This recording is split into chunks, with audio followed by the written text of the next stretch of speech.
آلہ وصحبہ اجمعین، اما بعد۔ ہم نے وہ جو روزے میں مستحب ہے کرنا وہ پڑھا، پھر اس کے بعد مکروہات الصیام یعنی وہ چیزیں جو مکروہ ہیں روزے میں کرنا، وہ کیا ہے؟ يكره في حق الصائم بعض الأمور التي قد تؤدي إلى جرح صومه ونقص أجره۔ ایک روزے دار کے حق میں بعض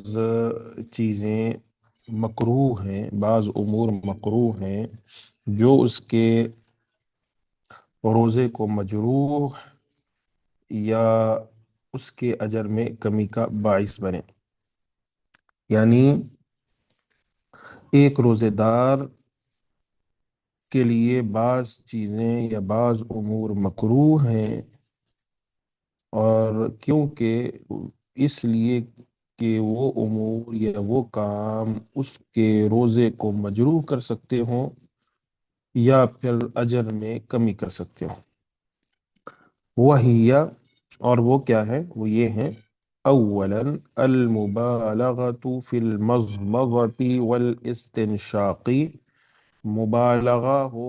مضمضہ اور استنشاق میں، یعنی ناک میں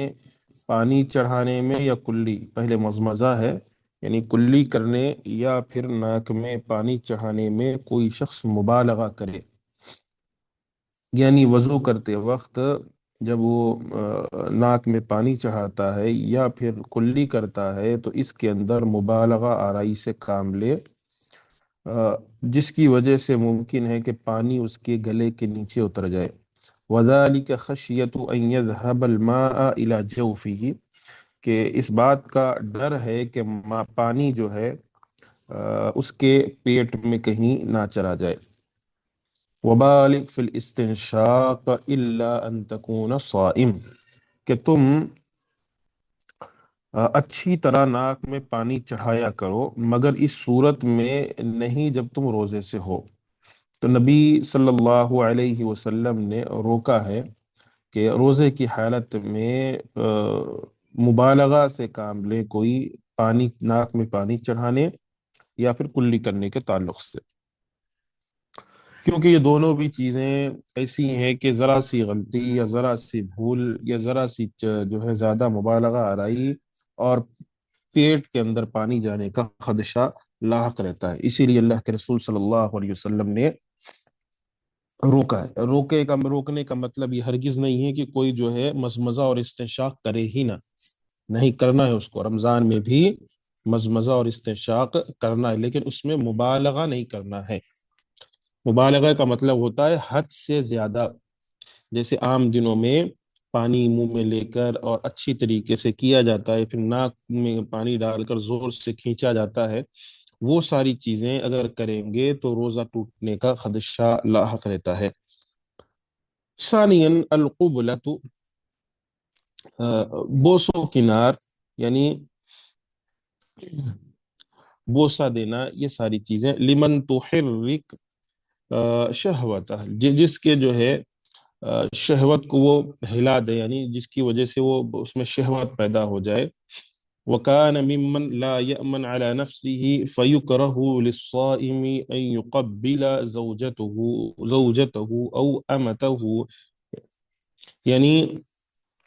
اگر کسی کو اپنے نفس پر خدشہ لاحق ہو، یعنی اسے ڈر ہو اور وہ اپنے نفس کو قابو میں نہیں کر سکتا،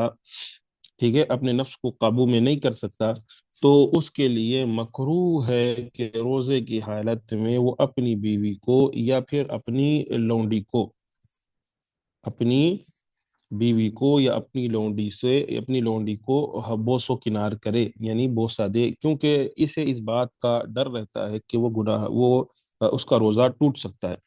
لأنها قد تؤدي إلى إثارة الشهوة التي تجر إلى فساد الصوم بالإمناء أو الجماع، کیونکہ یہ چیز اس کو اس کے شہوت بھڑکانے کا سبب بن جاتی ہے، اور جس کی وجہ سے آ، اس کا روزہ ٹوٹ سکتا ہے منی کے نکلنے یا پھر جماع کے کرنے سے۔ تو اس چیز کی طرف دھیان اسلام نے رکھا ہے، تو اس سے رکنا چاہیے اگر کسی کو اپنے نفس پر قابو نہیں ہوتا۔ فَإِنْ أَمِنَ عَلَى نَفْسِهِ مِنْ فَسَادِ صَوْمِهِ فَلَا بَأْسَ، اگر وہ اپنے نفس کو قابو میں کر سکتا ہے کہ اس کا روزہ نہیں ٹوٹے گا، یعنی وہ روزہ نہیں ٹوٹے گا، وہ نفس کو قابو کر سکتا ہے، تو پھر اس کے لیے کوئی حرج کی بات نہیں ہے۔ لأن النبی صلی اللہ علیہ وسلم كان يقبل وهو الصائم، اللہ کے رسول صلی اللہ علیہ وسلم بوسہ دیا کرتے تھے جب روزے کی حالت میں ہوتے۔ قالت عائشہ رضی اللہ عنہا، عائشہ رضی اللہ عنہا ارشاد فرماتی ہیں، وَكَانَ أَمْلَكَكُمْ لِإِرْبِهِ، یعنی اللہ کے رسول صلی اللہ علیہ وسلم اپنی شہوت پر تم میں سب سے زیادہ قابو، لِأَرْبِهِ ہے، لِأَرْبِهِ اپنی شہوت میں تم میں سب سے زیادہ قابو رکھنے والے تھے، ٹھیک ہے۔ یعنی اللہ کے نبی روزے کی حالت میں اگر بوسہ لیتے تو اس سے نبی کریم صلی اللہ علیہ وسلم کے روزہ ٹوٹنے کا خدشہ نہیں ہوتا، وہ نبی ہیں اور وہ شہوت کو قابو میں رکھنے میں سب سے بہتر ہیں۔ ای حاجت ہو، یعنی اللہ کے رسول اپنی حاجت کو، جو ضرورت ہے اس کو جسے کہتے ہیں مضبوط اور اس کو قابو میں رکھنے میں سب سے زیادہ بہتر تھے دوسروں کے مقابلے میں۔ وَكَذَلِكَ عَلَيْهِ تَجَنُّبُ كُلَّ وَكَذَلِكَ عَلَيْهِ تَجَنُّبُ كُلُّ مَا مِنْ شَأْنِهِ إِثَارَةُ شَهْوَتِهِ وَتَحْرِيكِهِ، اسی طریقے سے ہر اس چیز سے بچنا چاہیے، یا اپنے آپ کو بچانا چاہیے یا بچنا چاہیے جو چیزیں شہوت کو ابھارتی ہیں اور اس میں حرکت پیدا کرتی ہیں، ٹھیک ہے۔ شہوت کو ہر وہ چیز جو شہوت کو بھڑکانے اور ابھارنے کا ذریعہ بن سکے، جیسے كإدامة النظر إلى زوجتي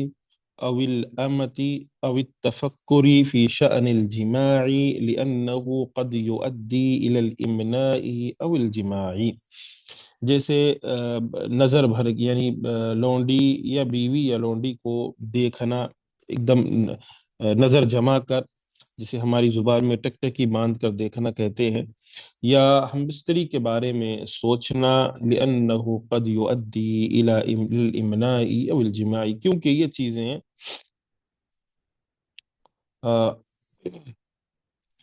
اس کو یہ باتیں جو ہے منی نکالنے یا پھر ہم بستری یعنی کا سبب بن سکتی ہیں۔ تو ان ساری چیزوں سے شریعت نے روکا ہے، جو آپ کے روزے کو یا کسی کے روزے کو، جو امت کے روزے کو ٹوٹنے کا ایک ذریعہ بن سکتی ہو۔ اس کے بعد ثالثاً بلع النخامتی، بلغم کو نکالنا،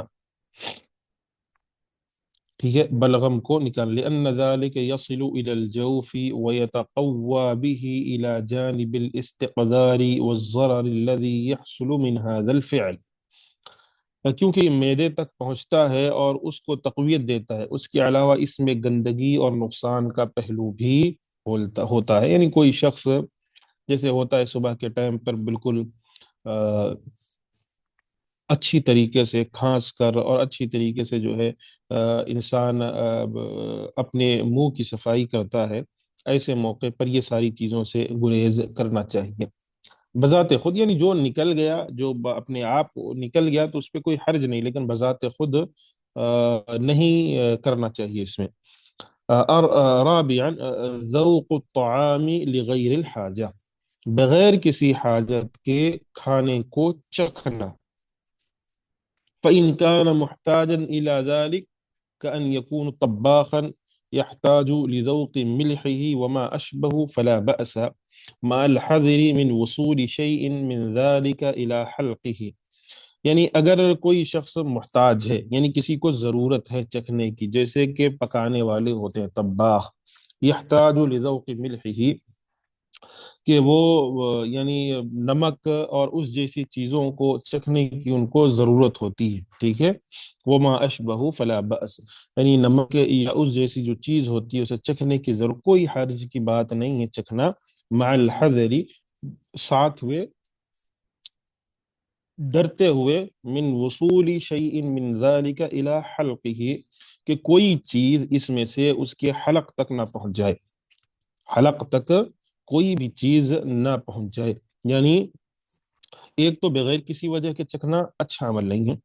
لیکن جو خواتین گھروں میں کھانا پکاتی ہیں یا جو کھانا پکانے والے لوگ ہیں، اگر وہ کھانا پکا رہے ہیں اور ان کو چکھنا ہے کہ نمک کتنا ہے، مرچی کتنی ہے، کیا ہے، سالن کیسے بنا یا فلاں چیز کیسے بنی، کیا زیادہ تیز تو نہیں ہوا، اگر یہ ساری چیزیں ان کو چکھنی ہوتی ہیں تو اس کے لیے ان کو کوئی حاجت کی، کوئی حرج کی بات نہیں ہے، وہ چکھ سکتے ہیں، لیکن اس بات کا خیال رکھیں جو وہ چکھ رہے ہیں وہ ان کے حلق تک نہ جائے، ٹھیک ہے، حلق تک نہ اتر جائے، بلکہ اسے چکھنے کے بعد اچھی طریقے سے منہ کو دھو لیں، تاکہ وہ چیز حلق میں نہ اتر جائے، ورنہ پھر روزہ ٹوٹ سکتا ہے اس کی وجہ سے۔ تو یہ بعض مکروہات الصیام ہے، یعنی روزہ توڑنے کی بعض چیزیں، جیسے مزمزہ و استنشاق میں مبالغہ، قبلہ، اور اس کے بعد حلق سے بلغم کو نکالنا، بلع النخامہ، اور ذوق الطعام لغیر الحاجہ، اس کو اپنے ذہن میں آپ اسی طریقے سے رکھیں۔ یہ مکروہات الصیام ہے۔ الباب الرابع، چوتھا باب، فی القضاء والصيام والصيام المستحب وما يكره ويحرم من الصيام، قضاء کے تعلق سے، مستحب روزوں کے تعلق سے، اور جو کچھ یعنی مکروہ ہے اور حرام ہے روزے سے، یعنی اس کے تعلق سے، یعنی جو حرام یا مکروہ روزے ہیں اس کے تعلق سے کچھ باتیں یاد رکھیے گا کہ روزے کے اندر، جیسے میں نے بار بار یہ چیز ذکر کی اور بار بار طالبات نے سوال کیا تھا،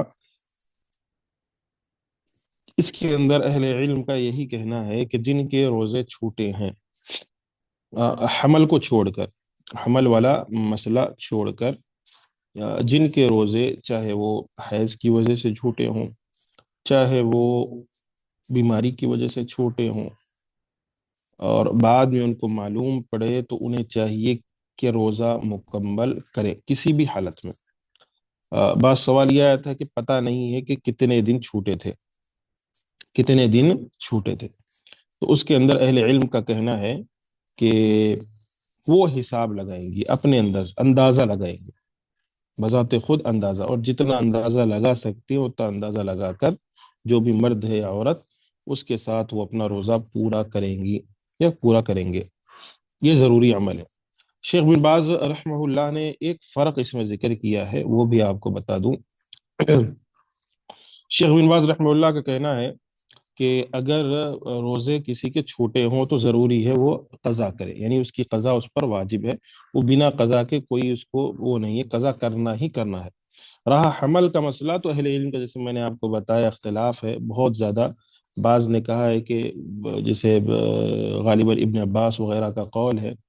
کہ وہ کہتے ہیں کہ صرف فدیہ دے دیں گے تو چلے گا،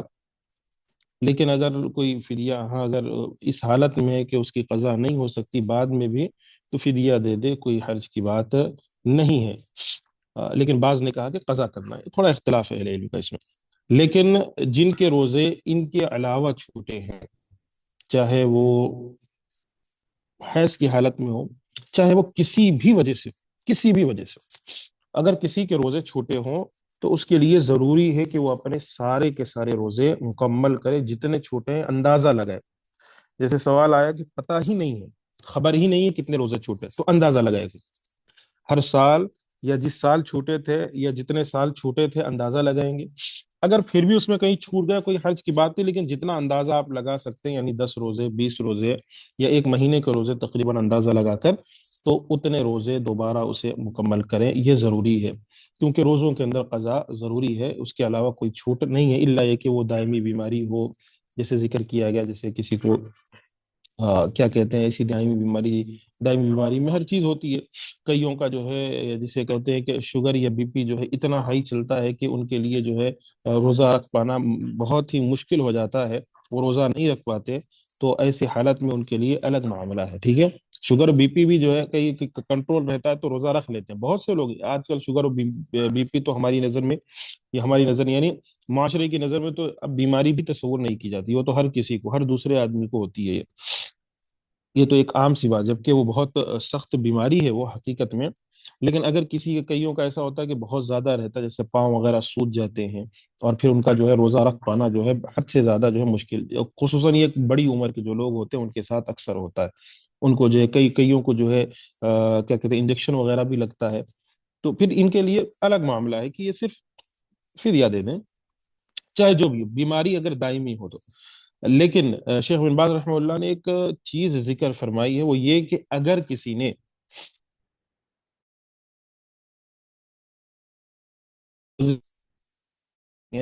اس نے رمضان میں نماز بھی نہیں پڑھی تھی، روزے بھی نہیں پڑے، روزے بھی نہیں رکھے تھے، وہ بھی چیزیں چھوڑی تھیں، تو یہ شیخ بن باز رحمہ قول ہے خالی، تو ان کا شیخ بن باز رحمہ اللہ کہنا ہے کہ پھر یہ شخص جو ہے جسے کہتے ہیں اس نے کفر کیا تھا، کیونکہ اللہ کے رسول صلی اللہ علیہ وسلم کی حدیث ہے نا کہ نماز چھوڑنے والا جو ہے یعنی کفر اور شرک کے درمیان جو اور نماز کے درمیان جو فرق ہے، وہ یعنی اس کے درمیان جو فرق ہے وہ نماز ہے، کفر اور شرک اور اس کے درمیان، تو یعنی انسان اگر نماز چھوڑتا ہے تو وہ کفر اور شرک تک پہنچ جاتا ہے، اور یہ بہت بڑا گناہ ہے، اور وہ ہمیشہ یعنی پورا رمضان یا تقریباً اس نے چھوڑا تھا، تو شیخ بن باز رحمہ اللہ کا کہنا ہے کہ اسے چاہیے وہ صرف توبہ کرے، اس کے اوپر قضا نہیں، کیونکہ اس نے نماز بھی لگاتار چھوڑ دی تھی، پورا رمضان نماز چھوڑی تھی اس نے، یعنی یہ ان کے لیے ہے، یا ان اشخاص کے لیے ہے جو نہ رمضان میں روزے رکھتے تھے، جو نہ رمضان میں نمازیں پڑھتے تھے، یعنی جو نماز پڑھنے کے قائل بھی نہیں تھے اور روزہ بھی نہیں رکھتے تھے، اور لگاتار انہوں نے چھوڑا، بعد میں توبہ اللہ نے استطاعت دی توبہ کی کہ اب وہ توبہ کریں، کہ اب ان کی خواہش ہے کہ اب وہ روزے بھی رکھیں اور نماز بھی پڑھیں، تو ان کے لیے کیا شیخ بن باز کا کہنا ہے کہ یہ لوگ اسی وقت سے روزہ بھی رکھیں گے اور نماز پڑھیں گے توبہ کر کے، یہ قول ہے، واللہ عالم۔ بہت اس کے اندر مسائل ہیں، تو اسی لیے زیادہ جس کو کہتے ہیں کہ کچھ چیزیں ایسی ہوتی ہیں جن میں بہت زیادہ اگر چھان بین اور بہت زیادہ اندر جایا جائے تو پھر مسائل الجھتے ہی جاتے ہیں، اہل علم کے درمیان تو ہے اختلاف ہے، لیکن جو راجح مسئلہ میں نے آپ کو ذکر کیا تھا کہ جن کے روزے چھوٹے ہیں وہ روزے اپنے پورے کر لیں، ٹھیک ہے، جن کے روزے چھوٹے ہیں وہ اپنے روزے پورے کر لیں، کسی بھی حالت میں چاہے جس وجہ سے چھوٹے ہوں، کیونکہ جہالت کی وجہ سے اہل علم اس میں جہالت کا ایک حکم لگایا، اگر جہالت کی وجہ سے کسی کے روزے پہلے کے چھوٹے ہوں تو ان کے اوپر فدیہ نہیں ہے، کیونکہ اس میں جہالت ہے، ٹھیک ہے، اور جس چیز کا علم نہیں ہوتا اللہ تبارک و تعالیٰ کے پاس اس کے تعلق سے اتنا یعنی جسے کہتے ہیں کہ علم نہ ہونے کی وجہ سے پکڑ بھی یعنی نہیں ہوتی، الا یہ کہ آپ اس کا علم حاصل کریں، ٹھیک ہے، علم حاصل کریں اور اس تعلق سے علم لیں، اس کے بعد مواخذہ بھی اس کا ہوگا، لیکن ایسا نہیں ہے کہ علم نہیں ہے، جیسے نماز پڑھنے کا علم نہیں ہے تو پوری زندگی نماز ہی نہ پڑھے تو اللہ مواخذہ نہیں کرے گا، نہیں، علم نہیں ہے لیکن علم حاصل کرنا چاہیے، جیسے قرآن پڑھنا نہیں آتا تو یہ ہرگز جو ہے کوئی یہ مسئلہ نہیں نکالے کہ مجھے قرآن پڑھنے نہیں آتا تو اللہ اس پہ مجھے پکڑے گا، نہیں، اللہ پکڑے گا، اللہ تبارک تعالیٰ سوال کرے، کیونکہ استطاعت تھی علم حاصل کرنے کی، قرآن پڑھنے کی، دوسرے دینی علوم حاصل کرنے کی، اس کے بعد بھی علم حاصل نہیں کیا گیا، جس کی وجہ سے آپ کا مواخذہ ہوگا۔ یہ سارے مسائل تھے جو آپ کے سامنے روزے کے تعلق سے ذکر کیے گئے، بعض مسائل ہے، اور کچھ مسائل ایسے ہوتے ہیں خواتین کے، میں خصوصاً جو ہے جو حمل کے تعلق سے ہوتے ہیں وہ زیادہ بہتر ہوتا ہے کسی اہل علم سے اپنا ذاتی مسئلہ اپنے حساب سے پوچھے، ٹھیک ہے؟ کیونکہ ہر کسی کا الگ الگ معاملہ ہوتا ہے، تو اپنا ذاتی مسئلہ اپنے حساب سے پوچھیں، تو وہ ان کے حساب سے اس تعلق سے جواب زیادہ بہتر اور احسن انداز سے دیا جا سکتا ہے۔ باقی عمومی طور پر جن کے روزے چھوٹے ہیں وہ اپنے روزے پورے کریں، یہ عمومی مسئلہ ہے، یعنی حمل کو چھوڑ کر۔ یہ بعض مسائل تھے جو روزے کے تعلق سے تھے، کیونکہ بہت زیادہ اس میں جو ہے اختلاف ہے، اور جیسے میں نے کہا حمل کے اندر بھی جو ہے اہل علم کا اختلاف ہے۔ شیخ ابن عثیمین رحمہ اللہ نے بھی اسی کے تعلق سے ذکر فرمایا کہ حمل میں بہت زیادہ اہل علم کے درمیان یعنی اختلاف ہے، لیکن ان کا بھی کہنا ہے کہ عورت جو ہے قضا کرے گی اگر اس کے پاس استطاعت ہے، لیکن وہ سارے مسائل جو ہے ڈسکس ہوں گے تبھی جب کوئی بذات خود کسی اہل علم سے دریافت کرے گی اور مسئلہ جو ہے معلوم کریں گے کہ اس سے پہلے کیا استطاعت تھی نہیں تھی، کیا مسئلہ تھا، تو اسی حساب سے جواب اس کو زیادہ احسن انداز سے مل سکتا ہے۔ الحمدللہ ہم نے روزے کے تعلق سے تقریباً مسائل پڑھ لیے، میرے خیال سے اب صرف کچھ 10-15 صفحات باقی بچے ہوئے ہیں جو ہمیں پڑھنا ہے، باقی ہمارا پورا مادہ الحمدللہ رمضان کے روزوں کے تعلق سے ختم ہونے پہ۔ اس کے پڑھنے کا مقصد ہرگز ہرگز یہ مت رکھیں کہ صرف امتحان میں کامیاب ہونا ہے،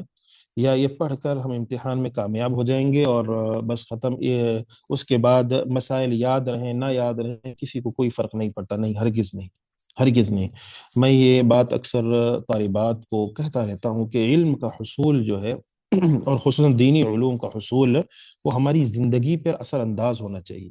اگر اثر نہیں کر رہا ہے تو پھر ہمیں غور و فکر کرنا چاہیے کہ کیوں اثر نہیں کر رہا ہے، دینی علم ہم پر اثر کیوں نہیں کر رہا ہے۔ ہم نے روزوں کے تعلق سے مسائل سیکھے، اب یہ مسائل آپ کو یاد رکھنے چاہیے۔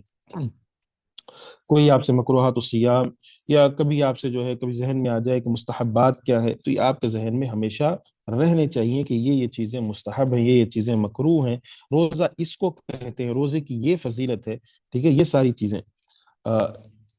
لیکن اگر کوئی صرف پڑھے، آج پڑھے اور امتحان کے درمیان جو ہے کتاب کھولیں اور اس کو ریڈنگ کریں اور پڑھ کر امتحان میں کامیاب ہو جائیں، مسئلہ ختم ہو گیا، تو نہیں، ٹھیک ہے، یہ ہرگز، یہ دنیاوی علوم میں چل جائے گا۔ دنیاوی علوم میں یہی ہوتا ہے کہ آپ امتحان میں جو ہے امتحان دیں، پاس ہو جائیں، پھر دوسری کلاس میں چلے جاتے ہیں، دوسری کلاس میں پاس ہوں، تیسری کلاس میں یعنی 10ویں تک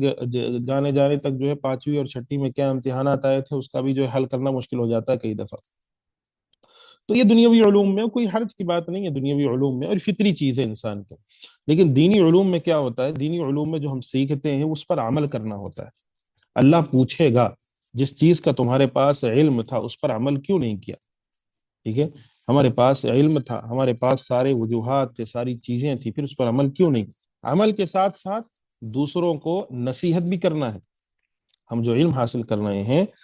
اس میں دوسروں کو نصیحت کرنا ہے۔ قرآن مجید کی ایک آیت ہے جو اکثر میں پڑھ کر سناتا ہوں آپ کو بھی، غالباً شروع میں نے پڑھی تھی، کہ اللہ تبارک و تعالیٰ نے ارشاد فرمایا کہ والعصر، زمانے کی قسم، یعنی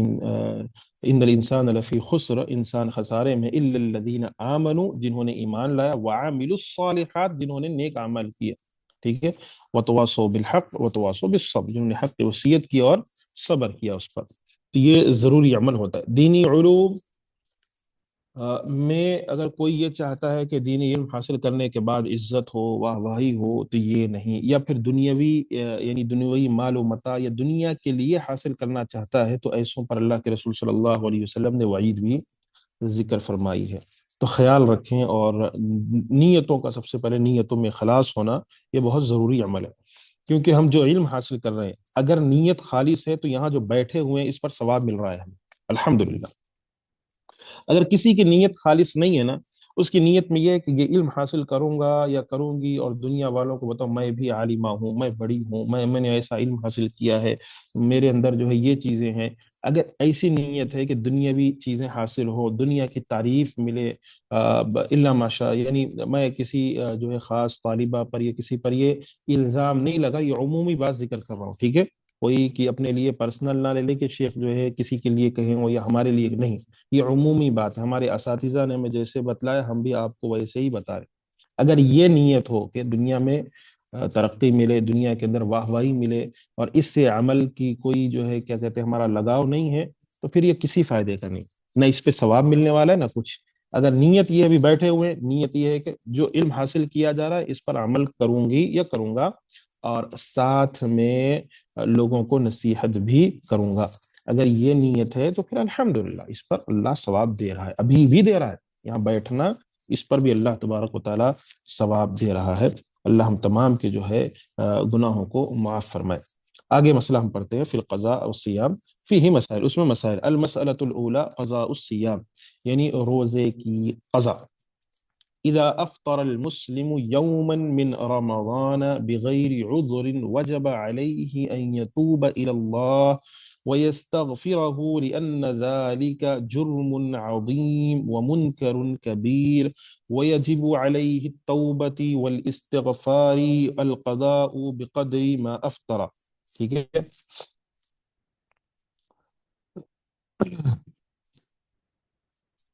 یعنی اگر کوئی مسلمان روزے کے دن یعنی رمضان میں بغیر کسی عذر کے افطار کر لیا،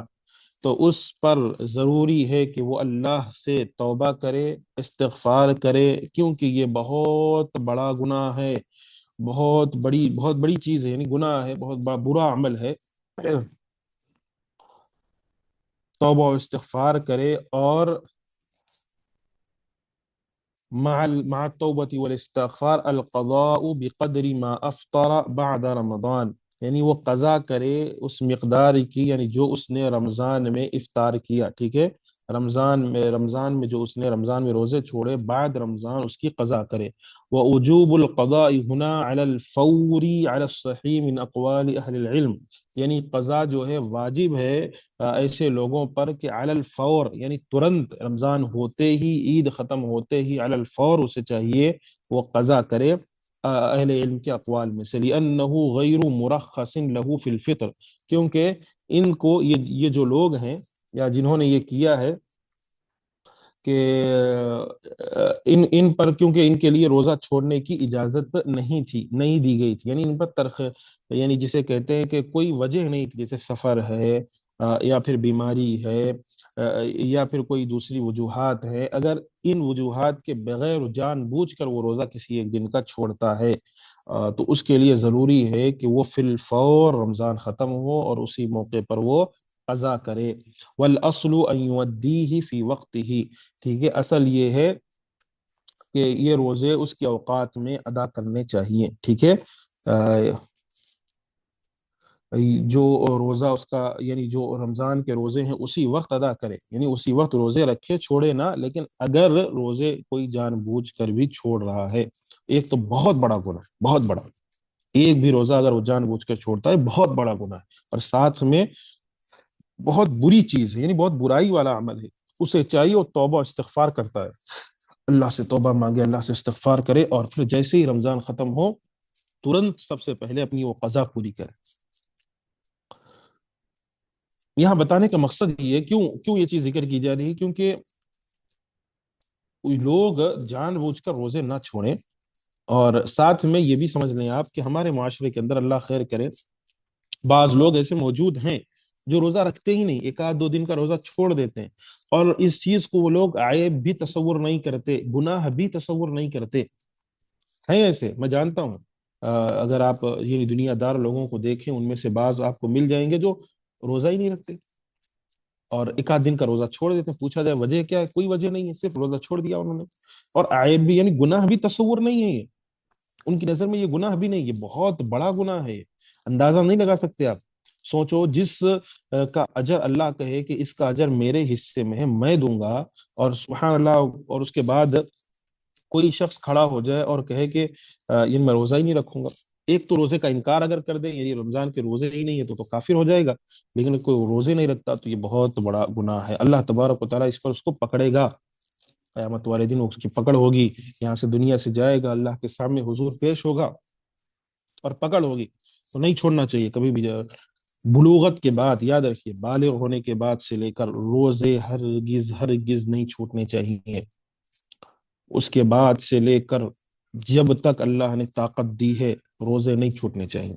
الا ایک بیماری، حیض، نفاس اور کیا کہتے ہیں وہ سفر، یہ ساری چیزیں آ جاتی ہیں تو یہ الگ معاملہ ہے، لیکن جان بوجھ کر روزے نہیں توڑنے چاہیے اور نہ ہی چھوڑنے چاہیے۔ اما اذا افطر بعذر كحيض او نفاس او مرض او سفر او غير ذلك من الاعذار المبيحة للفطر فانه يجب عليه القضاء۔ ٹھیک ہے، اگر اس نے افطار کیا ہو یعنی اس نے روزہ چھوڑ دیا ہو عذر کے ساتھ، جیسے حیض، نفاس، یا پھر بیماری یا سفر یا کوئی دوسرے عذر، ٹھیک ہے، جو عذر مباح عذر ہے، جو جائز عذر ہے، اس کی وجہ سے اس نے روزہ چھوڑا ہو، اس پر قضاء واجب ہے، غیر انہ لا یجب علی الفور، غیر اس کے یعنی اس کے علاوہ کہ اس پر فوراً جو ہے واجب نہیں ہے قضاء۔ کس پر فوراً قضاء واجب ہے؟ ٹھیک ہے، کتاب کے حساب سے فوراً قضاء کس پر واجب ہے؟ وہ جو جان بوجھ کر روزہ چھوڑتے ہیں۔ اور علی الفور یعنی لا یجب علی الفور کس پر ہے، کس پر واجب نہیں ہے فوراً قضاء؟ تو وہ حیض و نفاس یا مرض یا سفر، اس یہاں جو ہے نشان لگا لیں، اس چیز کو آپ تھوڑا جو ہے نشاندہی کر لیں، کیونکہ ممکن ہے یہ سوال آپ کو امتحان میں آ سکتا ہے۔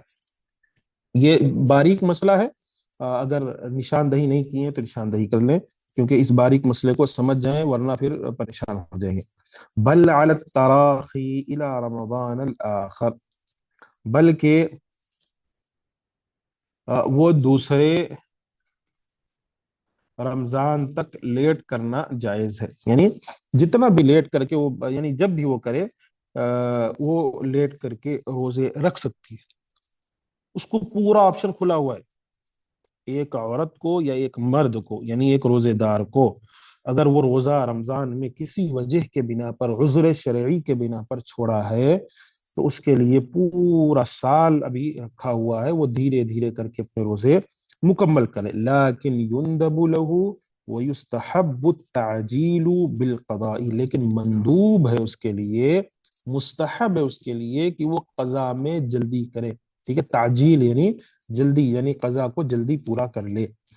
لأن فی اسراع فی ابراء الذمہ، کیونکہ اس کے اس جلدی میں، کیونکہ وہ اپنے آپ کو اس چیز سے بری کر لے گا، یعنی روزے سے اپنے آپ کو بری کر لے گا۔ اس کا سب سے آسان ہے کہ اگر کسی کے 2 3 روزے چھوٹے ہیں تو اکثر میں بات بتلاتا ہوں کہ جیسے ہی رمضان ختم ہو، شوال کے مہینے کے اندر اپنی وہ قضا پوری کر لے، اپنی وہ قضا پوری کر لے، کیونکہ وہ عادت بنی ہوئی ہے، ابھی ایک مہینہ پورا روزہ رکھا ہے تو عادت بنی ہوئی ہے، ابھی بھی وقت رہتا ہے، عادت ہی رہتی ہے، اسی عادت میں اگر وہ روزہ رکھ لے گا تو بآسانی اس کے 2 3 4 جو قضا ہے وہ پورے ہو جاتے۔ اگر وہاں پر وہ سستی کر جاتا ہے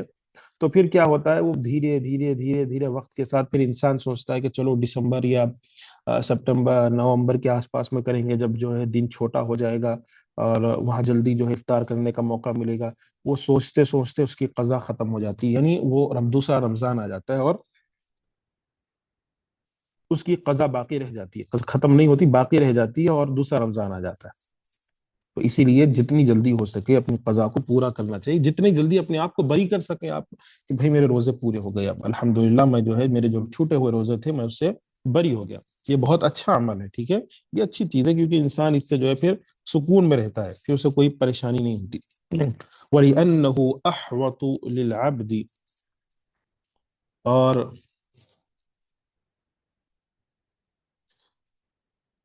یہی یعنی ایک بندے کے لیے اچھا ہے، یعنی تقاضے کے لحاظ سے یہی اچھا ہے، فقد يطرأ له ما يمنعه من الصوم كمرض ونحوه،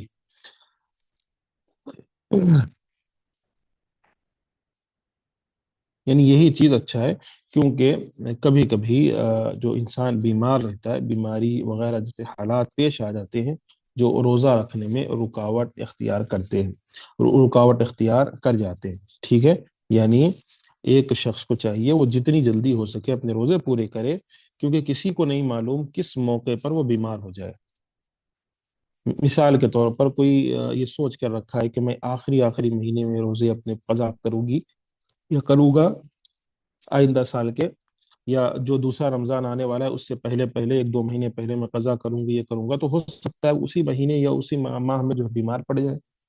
ٹھیک ہے، بیماری کا خدشہ ہے، بیمار پڑ جائے، تو جب اللہ نے صحت دی ہے، جب اللہ نے وقت دیا ہے، تو زیادہ بہتر ہے کہ روزے جو چھوٹے ہوئے سے پورا کر لیں۔ فإن أخره حتى رمضان الثاني وكان له عذر في التأخير كأن استمر عذره فعليه القضاء بعد رمضان الثاني۔ اگر وہ دوسرے رمضان تک تاخیر کرے، یہاں تک کہ اس کے لیے کوئی عذر، وکان له عذر فی التاخیر، یعنی تاخیر کرنے میں کوئی عذر ہے، وہ دوسرے رمضان تک روزہ نہیں رکھ سکے، اور اس کے اندر کوئی عذر ہے جس کی وجہ سے انہوں نے روزہ